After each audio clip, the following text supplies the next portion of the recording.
ao No Camarim com Camila Cleo e hoje é uma honra receber o meu sobrinho Vincenzo Jabali Agostini, que nos falará sobre um assunto que está muito em voga, que é a doença celíaca. Eu acho bem bacana pegar um paciente dela para nos elucidar um pouco.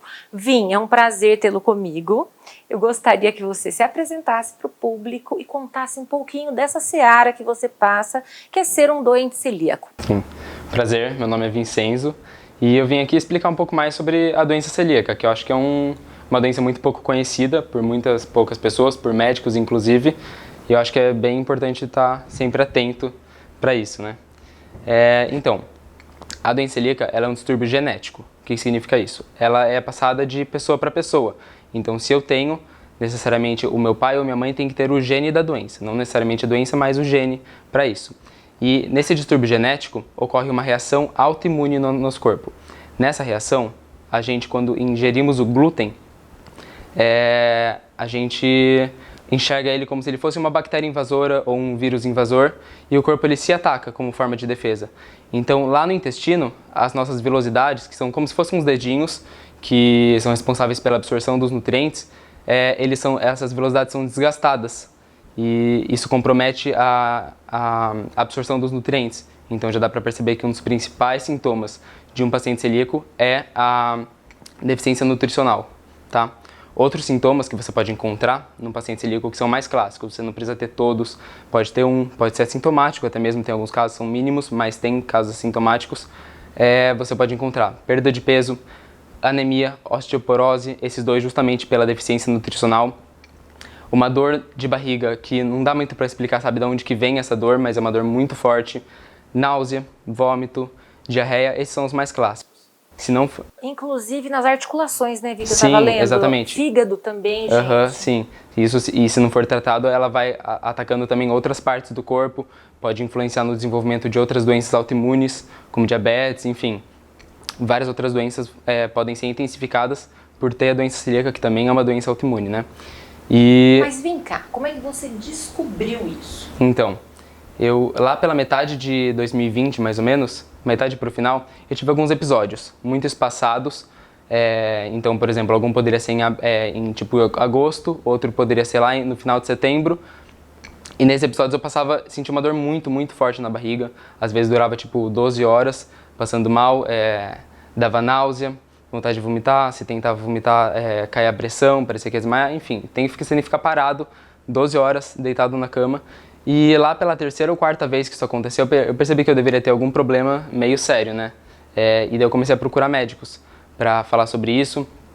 E eu percebi que poderia ser alguma coisa relacionada ao glúten, porque todas as vezes foi algum alimento que eu tinha ingerido com trigo ou com aveia. Eu pensei, pode ser alguma coisa relacionada. Fui em vários médicos, não achava o diagnóstico para isso, ficava indo para vários, ninguém levava para uma solução final, até que um médico me indicou fazer um exame de sangue relacionado ao glúten e viu que eu tinha alguns anticorpos que se relacionavam ao glúten. Então aí eu pude direcionar mais os exames que eu fazia para alguma coisa relacionada à doença celíaca. Minha médica então ela indicou que eu fizesse um outro exame de sangue, esse genético, que meu pai teria que ter o gene e minha mãe teria que ter o gene.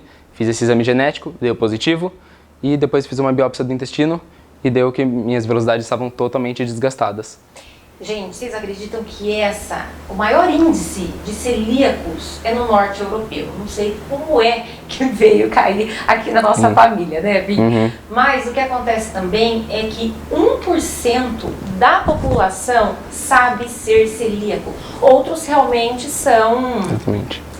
Eles não têm as peculiaridades, Sim. Mas então eles estão com as mãozinhas ali do intestino desgastadas também? Então, e não tem sintomas? Assintomáticos? Eles têm, só que eles não têm sintomas, eles não vão sentir essa dor na barriga, eles não vão sentir a náusea, o vômito, e aí eles não vão pensar nem numa doença celíaca. Isso você observaria até pelos exames de sangue, você veria que está uma deficiência nutricional, e daí você veria esses assintomáticos.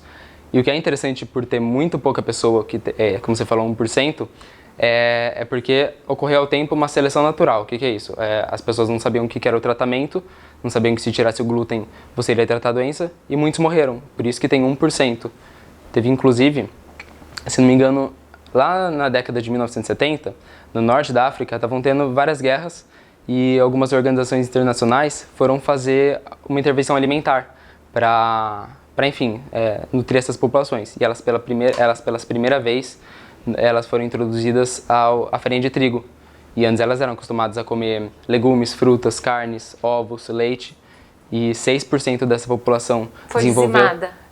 6% desenvolveu a doença celíaca e em pouco tempo transformou em 1%, porque morreu todo mundo. Meu Deus, o incenso também é cultura, tá vendo, gente?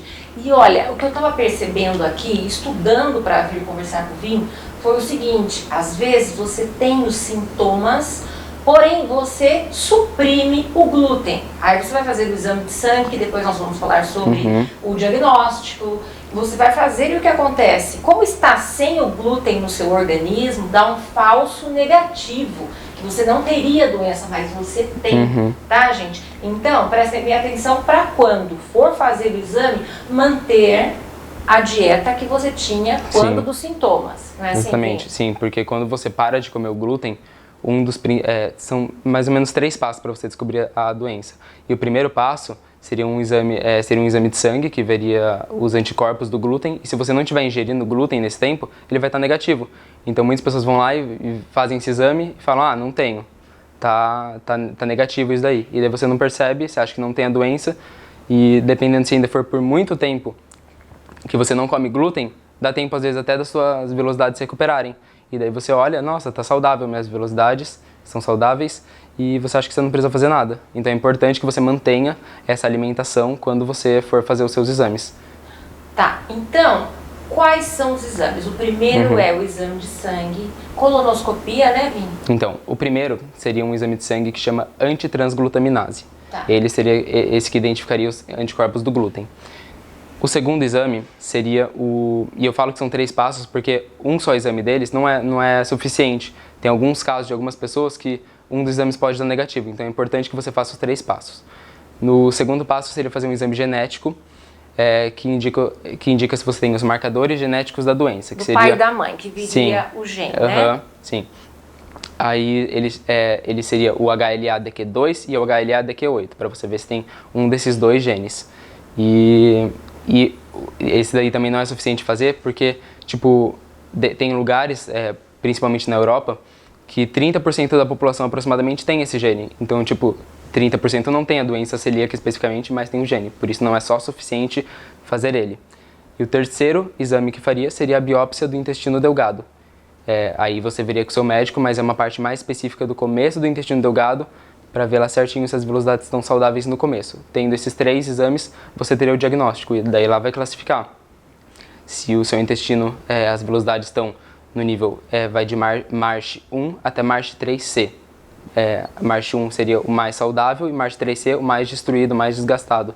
E daí você vai saber a intensidade de destruição para daí ter o diagnóstico. É um verdadeiro mapeamento, vocês vão descobrir em casa, né, gente? Mas em estando as microvilosidades do intestino delgado muito danificadas, como é que se procede, Vim? Eu trouxe um paciente, né? Porque ele não está com essa, né, Vim? Você já há bastante tempo. Eu tô há mais ou menos 1 ano e uns 2 meses, por aí. Ainda não é totalmente o tempo de recuperação, mas já deu para recuperar provavelmente as velocidades. Ainda não fiz o exame de novo para saber como que estão, mas com certeza os sintomas já foram parando, então imagino que já esteja normal. Mas quando as velocidades estão lá no limite, mais desgastadas, aí que você pode principalmente sentir os sintomas. Eu provavelmente tive minha vida inteira esse problema, e agora que chegou nesse nível que eu comecei a sentir os sintomas. Agora que chegou no maior grau de desgaste, eu comecei a sentir os sintomas. Então poderia muito bem ter a minha vida inteira. Tanto que eu lembro alguns episódios quando eu era menor, voltando da escola, enfim, e sentia sempre uma dor de barriga, nunca sabia o que era sempre muito recorrente, não na intensidade que é hoje, mas isso já indica que eu tinha há um tempo atrás, a gente nunca soube o que era também. Um problema que eu tenho e que eu acho que está relacionado, que eu não sei se são na maioria dos casos, mas com base nas consultas que eu fiz em alguns artigos que eu li, quando o intestino está lá mais desgastado, quando você não está tratando, você tem mais suscetibilidade para desenvolver outras intolerâncias alimentares. Então, por exemplo, eu hoje não consigo comer, além do glúten que eu não posso nunca mais, ovo eu não consigo, nem aveia, nem banana e nem tâmara, por essas intolerâncias que eu desenvolvi. Tâmara, gente? Tâmara. Quer dizer, Tipo, não consigo comer. Justamente porque era um alimento que eu comi na época que eu estava mais instável. Eu estava comendo tâmara naquela época e acredito que por isso eu tenha desenvolvido. Eu não sei se essas intolerâncias, elas com o tempo vão diminuir, vão acabar.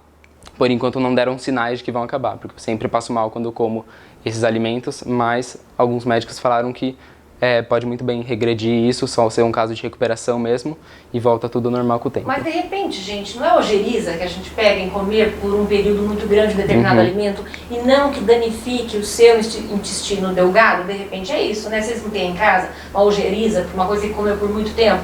Sim. De repente é isso, né? Sim. Porque senão diminuiria muito a sua dieta, né? Restringiu bastante no começo, e o passo mais complicado disso é você saber de onde você está passando mal. Porque eu sempre comi ovo, então até eu descobrir que foi ovo, foram meses passando muito mal. Tipo, todos os dias da semana, passando mal por 10 horas, deitado o dia inteiro para descobrir. Esse eu acho que é o trabalho mais difícil de você saber o que está te fazendo mal. E no meu caso eu ainda falo que eu tenho até um pouco de tolerância no que se refere ao glúten. Porque tem uma coisa que chama contaminação cruzada. Isso! Então, olha, por que nos invólucros dos produtos está escrito pode conter glúten? Porque uma indústria alimentícia, gente, ela não processa apenas material alimentício para celíacos, exato, não é verdade? Sim. Pelo contrário, celíaco é uma pequena parcela, não é?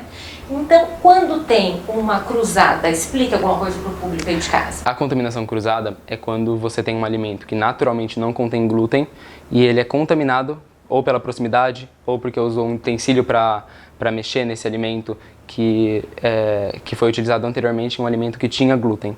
Então, um alimento que não tem glúten é contaminado por um outro que tem glúten. E o que acontece hoje? Muitos dos produtos são feitos na mesma máquina, na mesma indústria. Então, você vai ver vários salgadinhos, por exemplo, de supermercado. Muitos não têm farinha de trigo na composição, não tem nenhum grão que contenha glúten. Mas aí você vai olhar, na composição está escrito pode conter glúten ou contém glúten. E esse eu falo que é uma das maiores dificuldades, né, de um celíaco, porque primeiro que restringe muito o que você pode comprar no supermercado, são poucos produtos que são feitos especificamente para celíacos, e quando você vai num restaurante acontece a mesma coisa. Se você vai comer uma carne, um arroz e um feijão que não tem glúten, pode conter glúten porque no restaurante oferecem outras opções de comida. Então por isso restringe mais ainda. Inclusive até um fato isolado, eu tenho outra sobrinha também celíaca, amiga do Vim, que eles comentavam muito sobre isso, que um dia ela foi na casa da avó dela e a avó pediu para ela ajudá-la numa massa de nhoque. Ela falou, vó, eu sou celíaca, eu não posso. Ah, que besteira, você não vai ingerir, você não vai comer, você só vai amassar ali, né, a batata e a farinha de trigo. Essa menina inchou inteirinha, as articulações dela também, ela ficou acamada. Gente, presta atenção em casa, é um problema muito sério. Mas então, gente, vocês aí de casa devem estar se perguntando, mas o que é o glúten na realidade para dar tantos problemas assim? Bem, explica pro pessoal em casa. O glúten, ele é uma proteína que está presente no trigo, no centeio, na cevada. Nesses três alimentos, ele é só uma das proteínas que compõem eles. E se você for pensar nesses alimentos, nos alimentos que contenham esse trigo, cevada e centeio, eles são presentes no dia a dia de quase todas as pessoas. No pão, na torrada, em bolo, em torta, nas massas, em grande parte dos produtos supermercados. E qual que é o problema dessa proteína? Ela é uma proteína inflamatória para qualquer pessoa que ingira ela e ela não é digerida completamente por ninguém. Então, por isso você vê até algumas pessoas fazendo uma dieta sem glúten, às vezes sem nem muito saber o motivo que está fazendo, às vezes faz por moda, enfim. Mas acabam percebendo alguma melhora no dia a dia.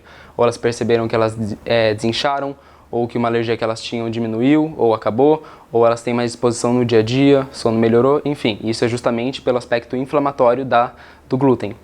E o real problema, no entanto, é para as pessoas que vão desenvolver a doença celíaca, no caso, que seriam as pessoas que não vão reagir bem a essa digestão do glúten.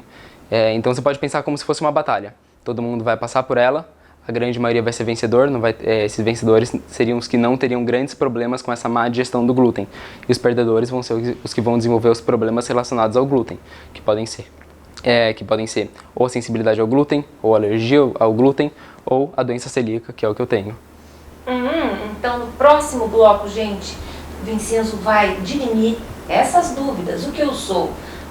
Tenho só aversão ou tenho intolerância, ou realmente sou celíaco ou estou assintomático de repente? Até daqui a pouco.